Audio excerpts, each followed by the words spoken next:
I love being cheered at by a fake crowd. What do y'all think of my new digs? They're looking sweet, aren't they? Let's get this show started. Hey everybody, Nate at natestudios.com here to bring you the next episode of Dysfunctional Family. In case you haven't been following along, I'm going to update you a little bit here. I took some time to make some safety videos. You can find them on my website if you click on Don't Be a Dumb Fish when it comes to safety and check them out. They are 5 to 7 minute toolbox talks that actually have the rules and such from OSHA included. They're entertaining. Plus, you get to see the fish from my story at the end of the show get hurt in various construction accidents that occurred during the construction of his castle. If you haven't seen them, check it out. At the end of today's show, we've got a special for you where I've got 2 parts to the adventures with Fish Guy and Merlin. First part is an interview I did before I did the safety video, so you'll have to forgive some of the artwork's a little bit less, but the story's there. And then afterwards is another section to the ongoing story. Please watch it all the way through to the end. It's right funny. But now, let's get on to family. If you notice, I didn't pick a topic this month.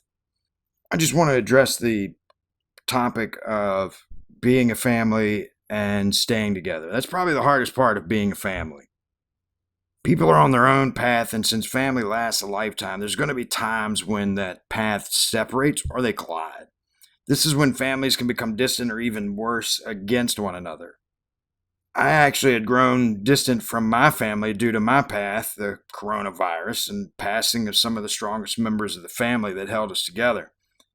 My cousin reached out to me a few weeks ago and said the words that always causes me to spring into action.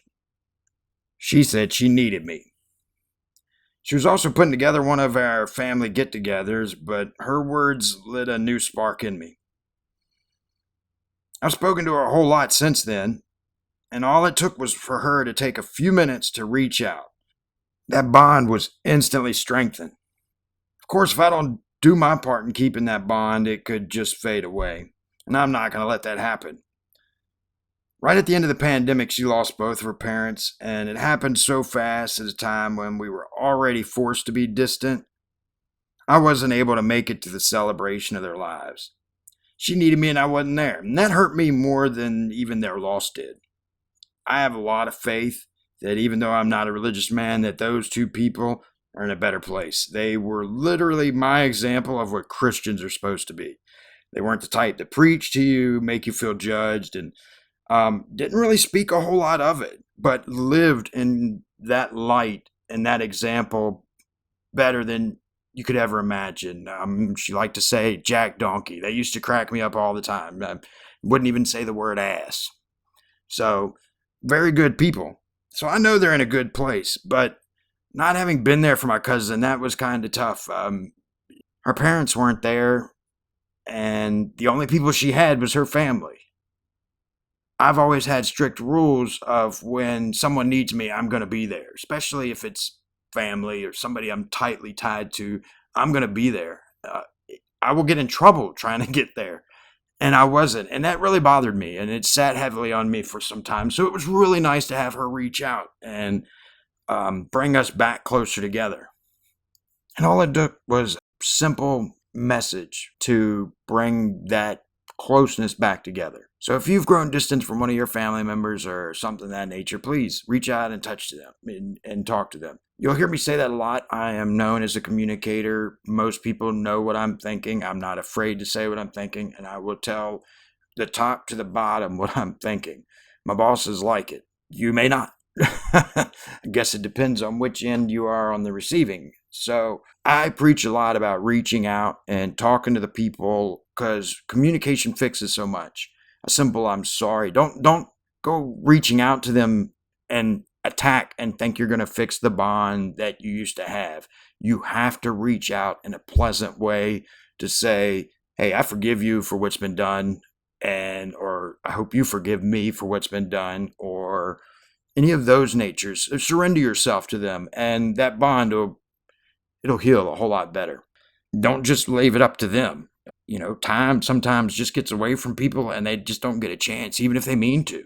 I wanted to reach out more to my cousin, but I've taken on a new job. I'm studying constantly. I'm making this cartoon. I've got my grandkids, and it's just a multitude of things. And I hadn't done it, but she didn't let that stop her, and she done it.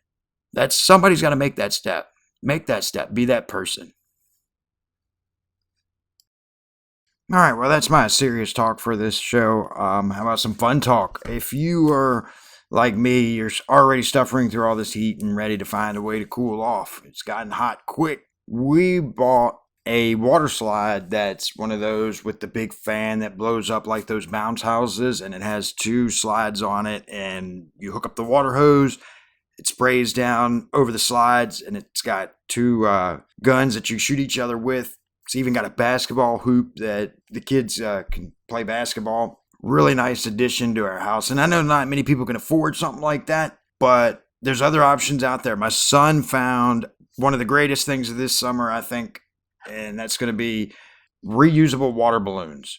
I really stopped liking water balloons after we had one big fight and had to sit there and pick up all the little pieces of trash everywhere in the yard. And that's not going to work for me. I'm against that for the environmental purposes and the waste. I don't like them. My son told me about these reusable water balloons. I looked them up on that famous site that everybody orders everything next day from and found what seemed to be the one everybody was buying that had the best reviews. And of course, you got to be very mindful when you're looking through those reviews of looking for ones that are fake or for a product that's you're not purchasing. I ordered him a set, ordered me a set, and those things are awesome. I thought since they were magnet based on what holds them together that they would leak. They don't. They do a really good job. You can set up several buckets around the yard. If somebody runs out of ammo, they can pick up one of the old ones, run by the bucket, drop it in there, pick it up, and throw it again, and ready to go. Really cool stuff. Works great with our water slides. So if you're looking for something this summer to do that's a good addition to your outdoor activities, reusable water balloons. I recommend them. They're really good. Any activities that can keep children active and learning and their own pace in their own world, the imagination, all that stuff's good for them. When I was young, I was able to walk to what we called the small pond, which was about a quarter of a mile from the house in the back through the woods in the middle of a cow field. I was so young when I first went out there that I didn't even really know how to take the fish off a hook, and pulled one in on the bank and freaked out because I couldn't figure out how to get the fish off, and finally stood on it and pulled the hook out of its mouth and kicked it back in the pond. I wasn't about to carry it all the way back. I never really kept fish. I don't eat fish a whole lot. I do like to fish, but I don't usually keep them, or I make sure to give them to somebody that will eat them. I don't like them to go to waste. Kids these days don't have that freedom. Anything you can do to give them that amazement, that exploration, that wonder, you can do, please do. I learned so much on my own. I am one of those that study a lot. I'm taking on a new job that involves a lot of subjects that I'd either forgotten or needed a lot of brushing up on. Having that ability to go off on my own into the world, figure things out, is a great ability. So anything you can do to support the kids with that. So get them outside, get them playing, get them active, get them out in front of the TV. Don't, as much as I love YouTube for supporting my videos and having them up there, YouTube can be very dangerous for kids. Please be mindful of all their activities online. There's so many predators and so much out there, but don't just show them the negative. Got to keep them on the positive. We will not do well if we focus on the negative. Fighting and all that brings bad stuff. We all know that. Keep them positive, but don't let them forget the dangers that are out there. Well, that's my tirade. I thank you for listening to it all. I'm going to turn you over to my buddy, Fish Guy and Merlin. Like I said, the first part's an interview that I did before I started in the safety video, so you'll see the definite difference in graphics. And then after that's the next part of the show. Spoiler alert, next month, we may not be calling him Fish Guy for much longer.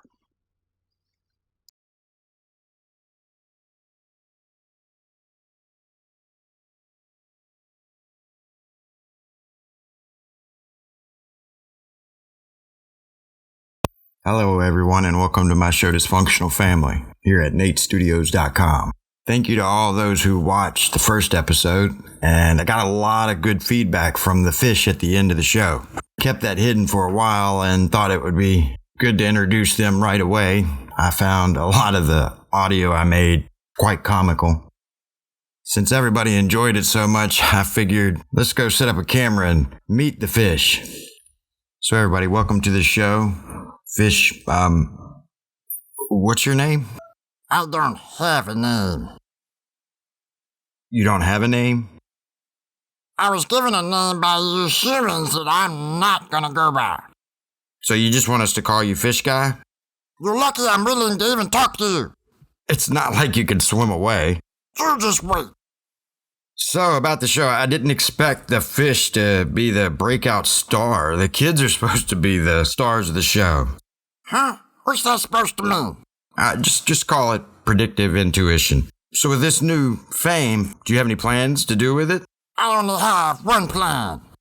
Kill all humans. Oh, that's right. You're a fish and limited to how much you can think about. Excuse me? You'll be the first on my list. Oh, that'd be great. Kind of hard to talk or exist without me. What's that mean?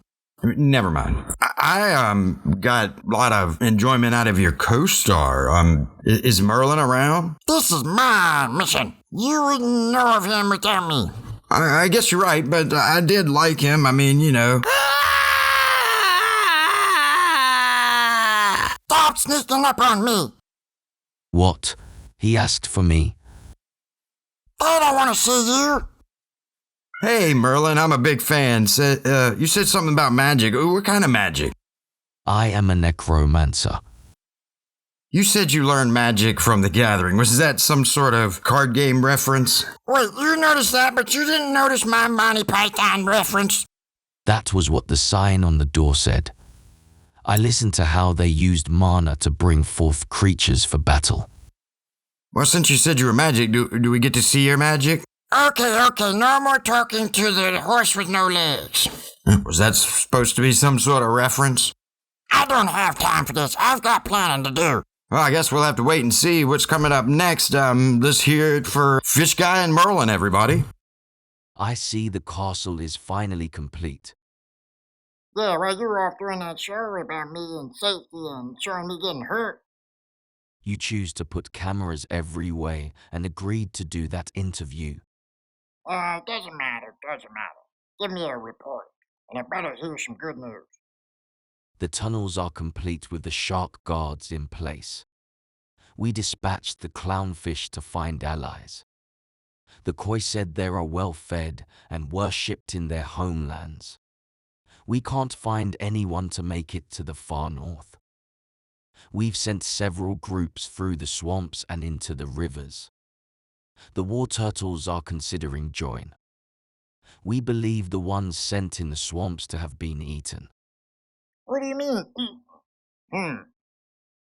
We should have to find out more. I'm going to strategize. Going to my new castle. You go do some work.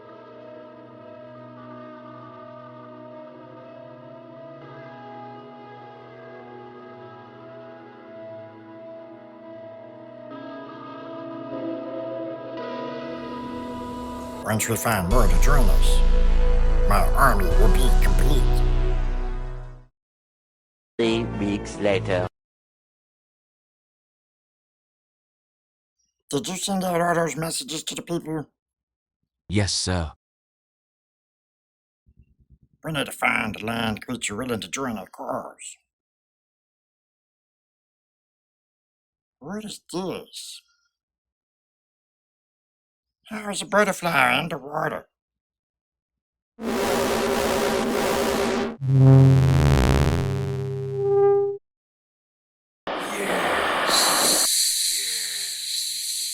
The people will soon pay. I will join you in your fight. Your people will take them by the sea. We will take them by land.